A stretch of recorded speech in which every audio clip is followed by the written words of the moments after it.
या देवी सर्वभूतेषु शक्तिरूपेण संस्थिता नमस्तस्यै नमस्तस्यै नमस्तस्यै नमो नमः।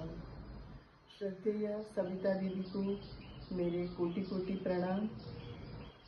मैं जब 4th स्टैंडर्ड में थी तभी मुझे आर्य कन्या गुरुकुल पोरबंदर में अभ्यास करने का मौका मिल गया था।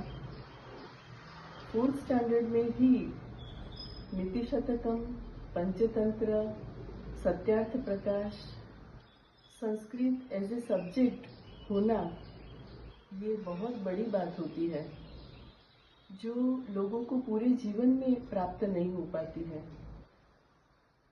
गायत्री यज्ञ हम सुबह और शाम को दोनों टाइम किया करते थे।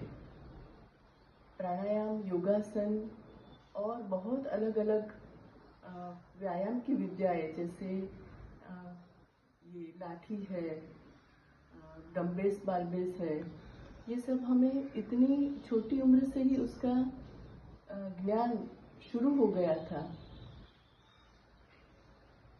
और एक बात बताऊं, पूज्य दीदी जी की परफेक्शन की बात, वो बहुत ही परफेक्शनिस्ट थी।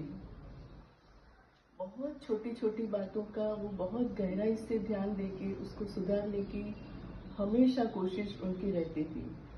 चाहे वो गायत्री यज्ञ में हम बैठे हैं और हमारी रुचाएं प्रॉपर, हम मंत्र नहीं बोल रहे हैं, तो भी वो उनका तुरंत ध्यान जाएगा। वह तुरंत ही खड़ी होके वो सुधारेगी कि नहीं ऐसे बोलो।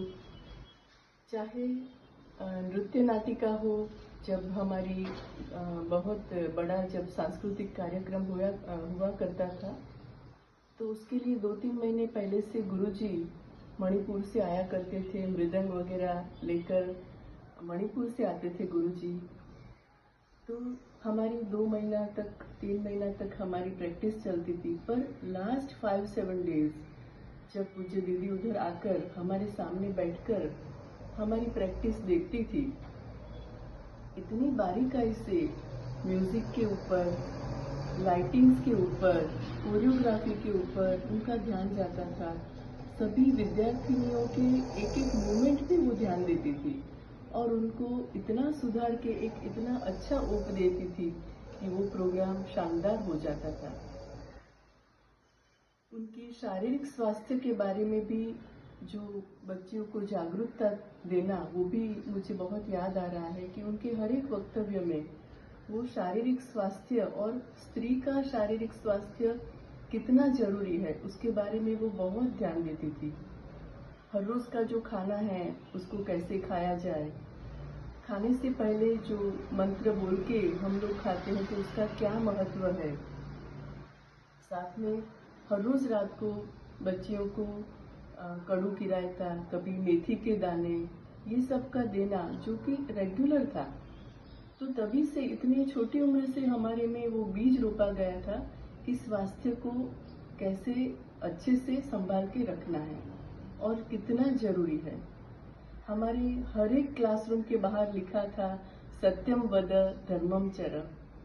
आप उठते बैठते, अंदर आते जाते आपको ध्यान वही जाएगा।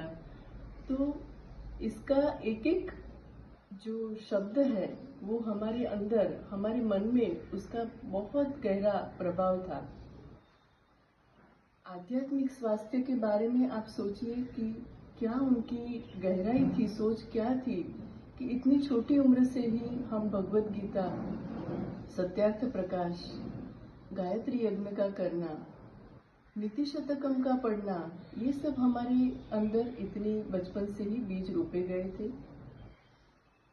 तो मैं ये कहूँगी कि पूज्य सविता दीदी ने हमारा शारीरिक, मानसिक और आध्यात्मिक उन्नति के बारे में उन्होंने बहुत ध्यान दिया।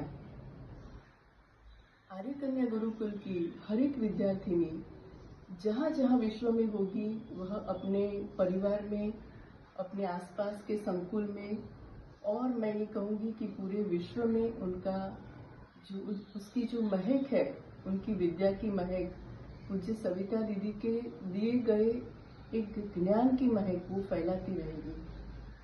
तो आज के ये इंटरनेशनल सेमिनार के दिन मैं पूज्य सविता दीदी को मेरी भावपूर्ण और प्रेमपूर्ण श्रद्धांजलि देना चाहती हूँ धन्यवाद।